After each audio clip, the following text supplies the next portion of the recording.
Ayan, mayroon tayong Canon G3010. Kaya kung makikita niyo alternate, yung blinking nag-alternate. Tapos may error dito sa screen. Parang PO1, P1O, yan. P10. Yan, P10. P10 yung error. Tapos, pagka-chinit natin sa yan, check natin yung sa, yan, maintenance tayo. Tapos, yan yung lumalabas. Ayan, B204. Ayan, yan ang error niya. Ayan, dito yan makikita sa maintenance. Ayan, tapos andito sa baba. Ayan.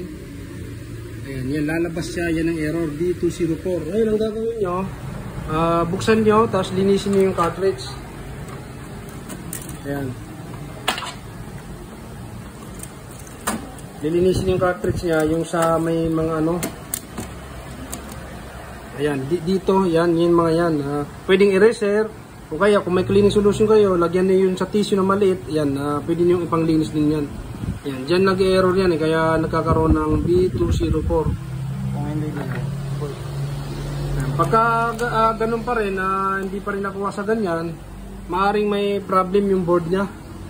Kasi pagka-reset kasi ang error niyan 5B00. Yan, may resetter tayo niyan. Ayun, ganun lang yung gagawin niyo mga ka-JJR. Kaya yun, kung nakatulong sa inyo yung video, huwag niyo kalimutan i-like, i-share. Yan, para marami tayong maabot. Yung cleaning solution. Yan.